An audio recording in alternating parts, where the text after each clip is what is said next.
Halo semuanya, kali ini kita akan membahas tentang yang namanya overview terkait pengujian kualitas perangkat lunak.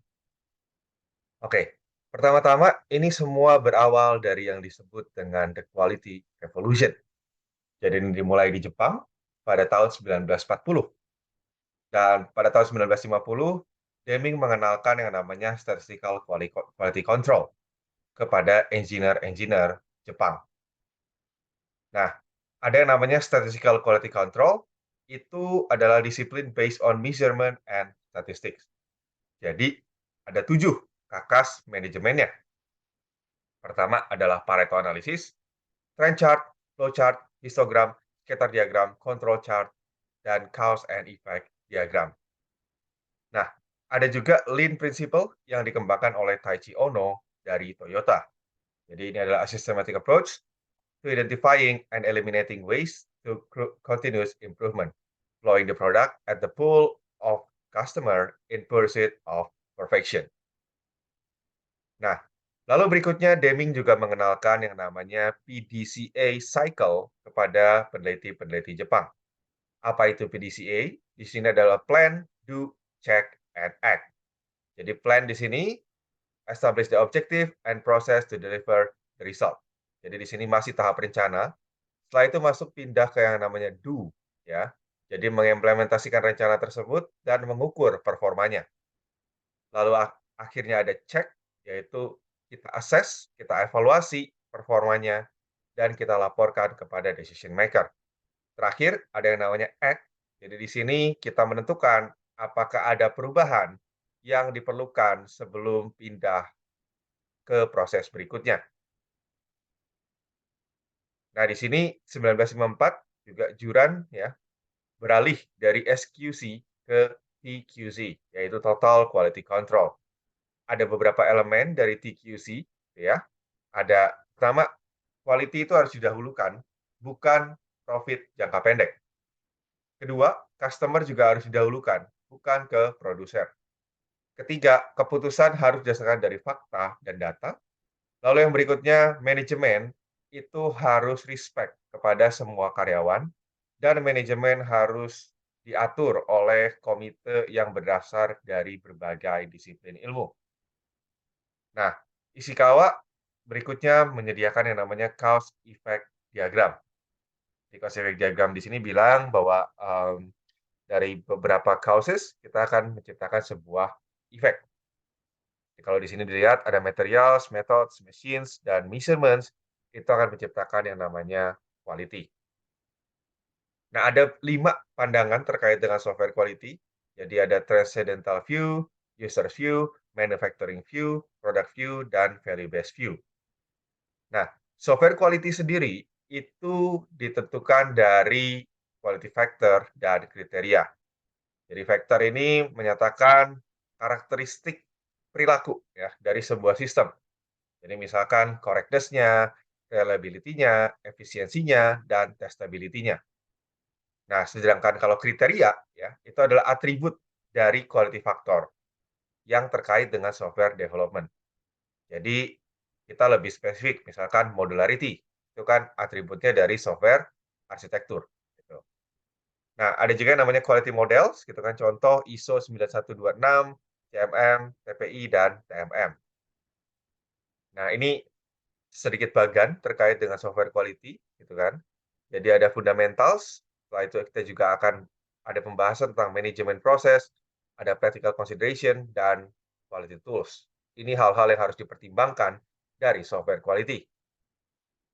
Nah, sekarang masuk ke pengujian. Kalau kita pengen kualitas yang bagus, tentu ya, pengujiannya pun harus baik.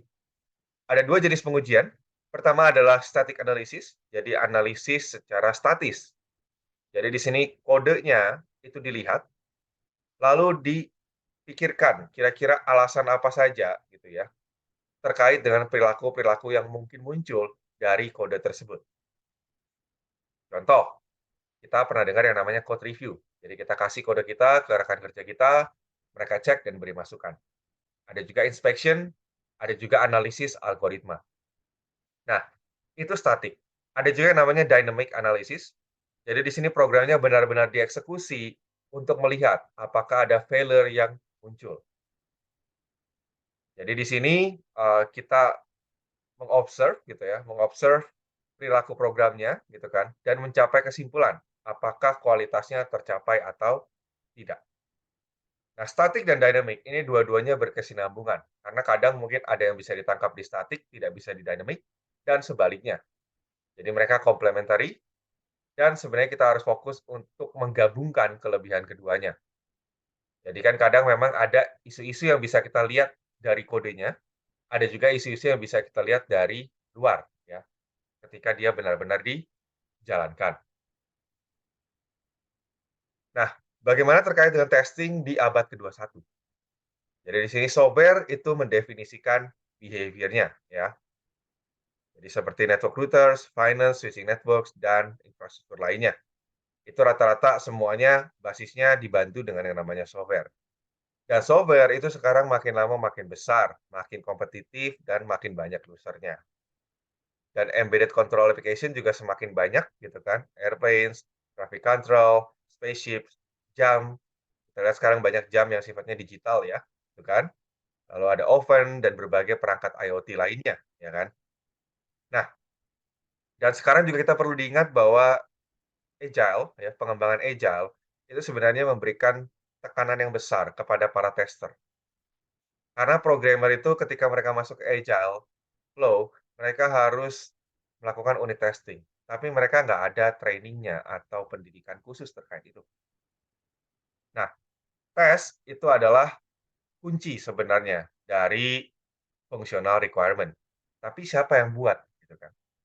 Nah, jadi di sini kita harus tahu nih, gimana cara membuatnya dan bagaimana cara pakainya. Jadi industri itu melewati sebuah revolusi ya, terkait apa makna testing, gitu kan, ke kesuksesan sebuah produk software.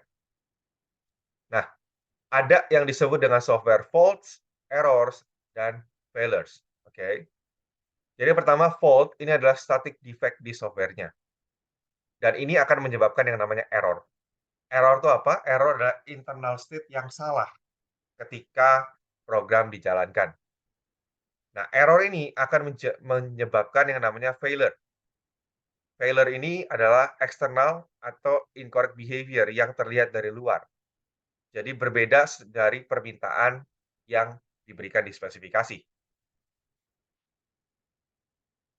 Nah, faults in software are equivalent to design mistakes in hardware. Jadi sebenarnya kalau kita membuat error gitu kan, static defect di software-nya itu mirip seperti kita salah desain di hardware-nya. Nah, perlu diingat di sini software itu does not degrade, tidak turun harusnya, harusnya upgrade kalaupun ada ya. Nah, ini contoh kita punya kode seperti ini, kita ingin menampilkan nilai, jumlah kemunculan, nilai 0 dari array. Nah, di sini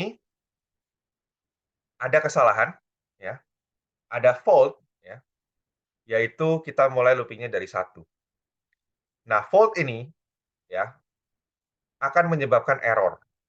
Jadi error-nya kan berarti nanti ketika dijalankan, state-nya itu akan dimulai dari 1. Nah, memang kalau untuk test case yang seperti ini, yang ada di layar, ini nggak terlalu ngefek, karena hasilnya masih sama. Kalaupun dia menghitung mulai dari indeks pertama, gitu ya, tetap jumlah nolnya adalah 1. Tapi lihat yang berikutnya, ketika ada tes kedua.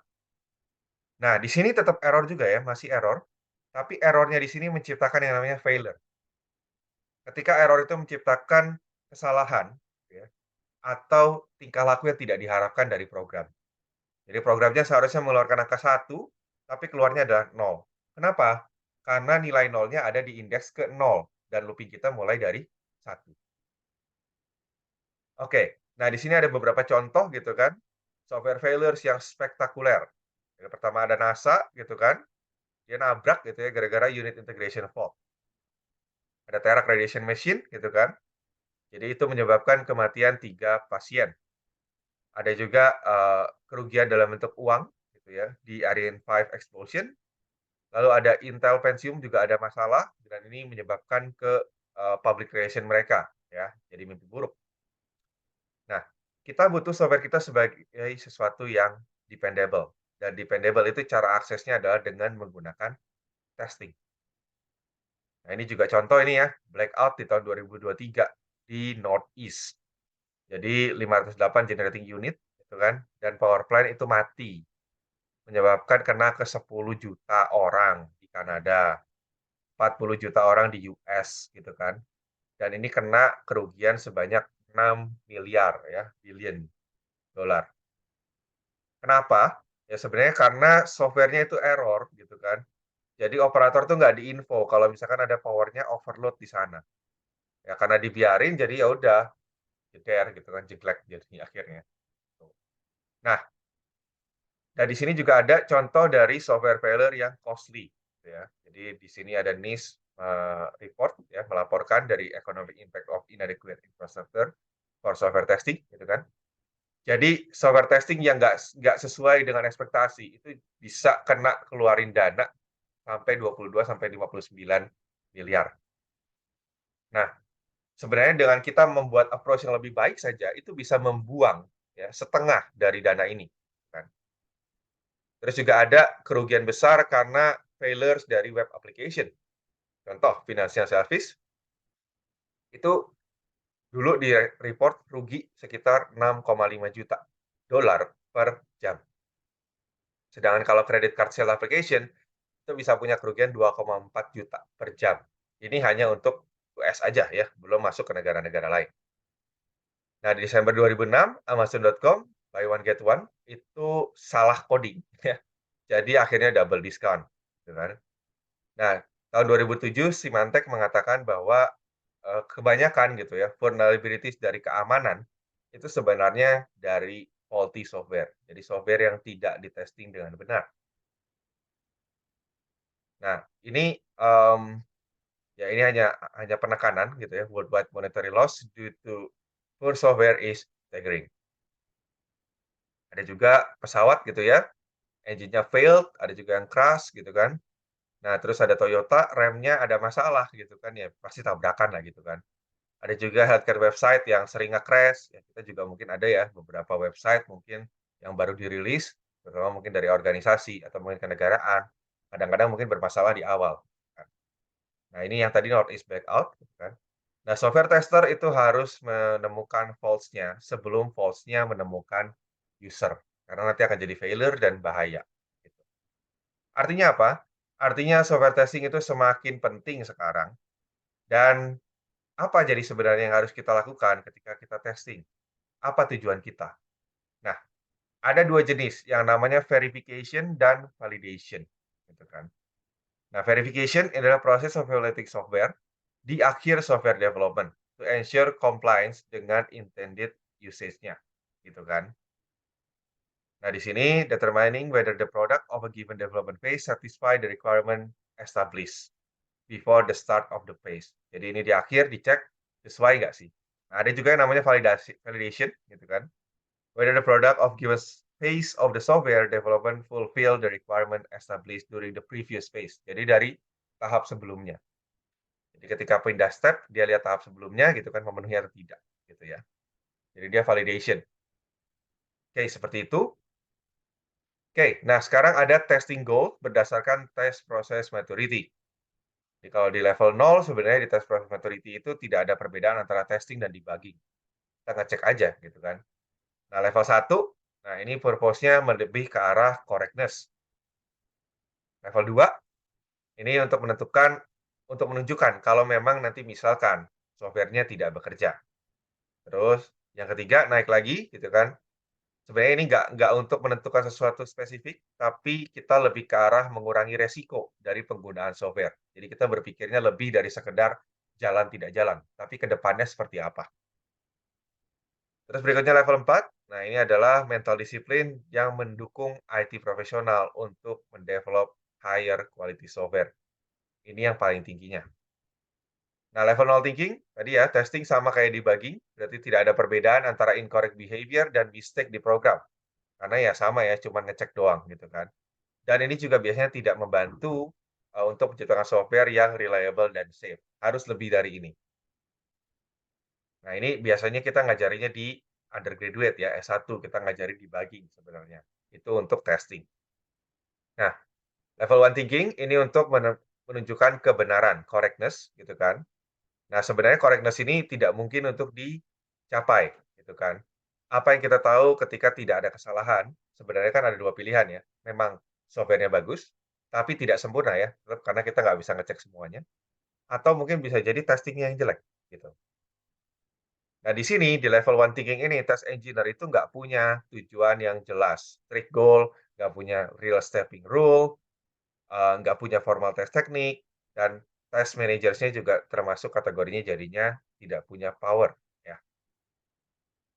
Nah, ini biasanya hardware engineer, gitu kan.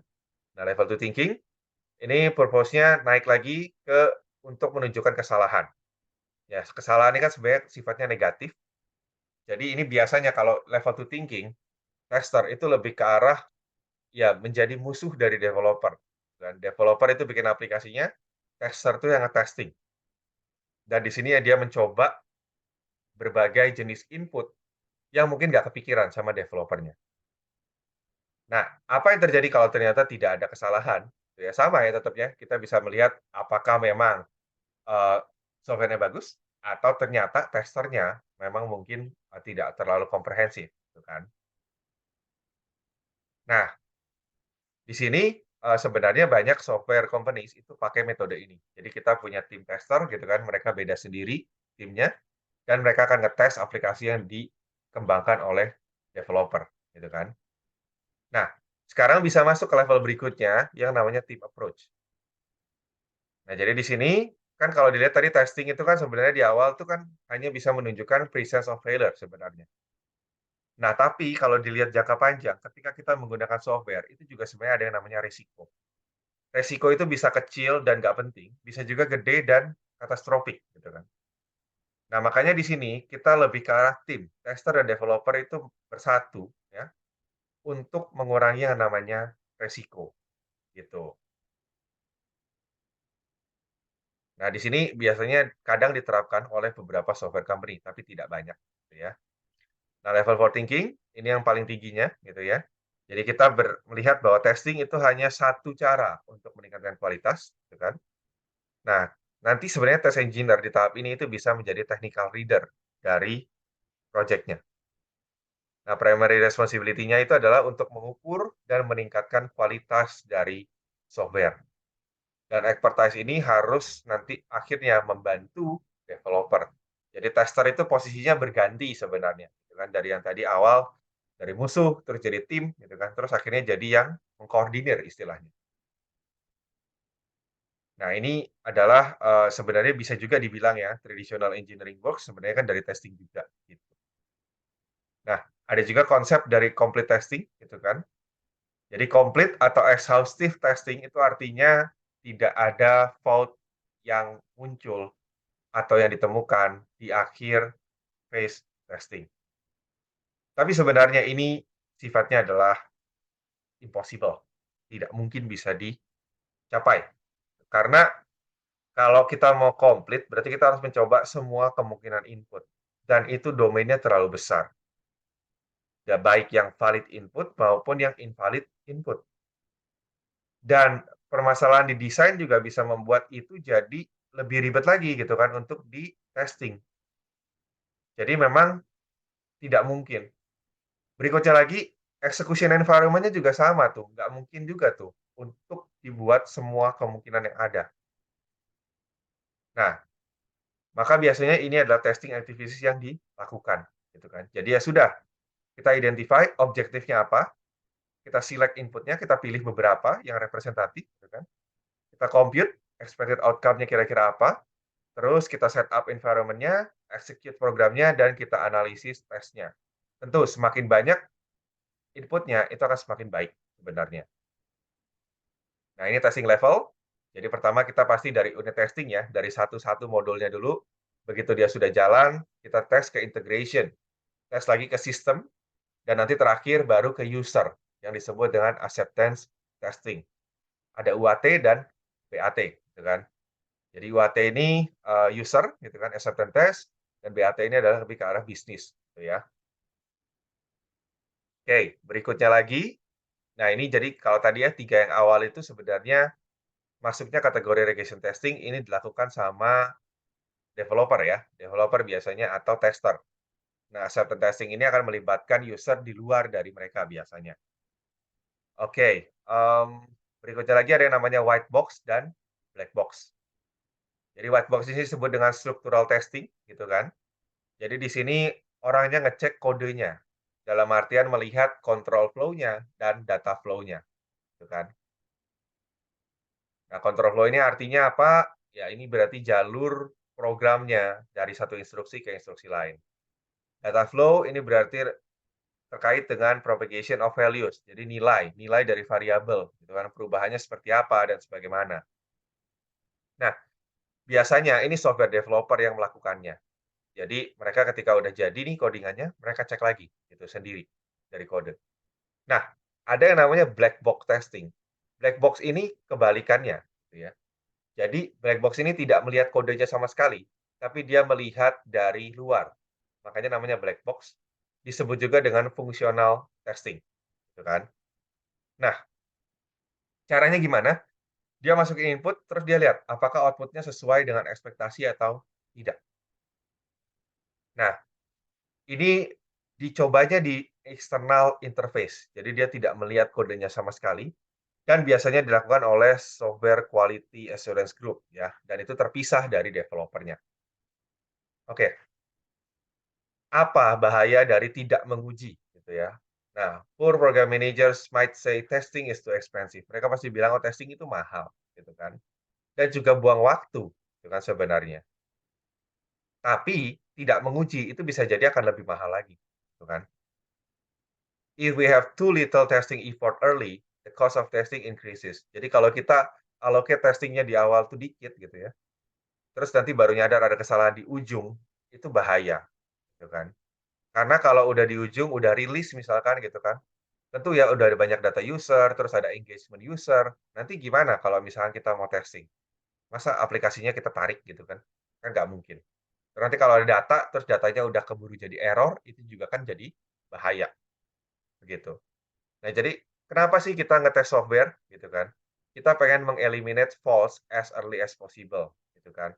Untuk improve quality-nya, tentu untuk mengurangi biayanya, dan untuk supaya customer-nya puas. Itu sebenarnya tujuan kita. Oke, seperti itu saja. Terima kasih.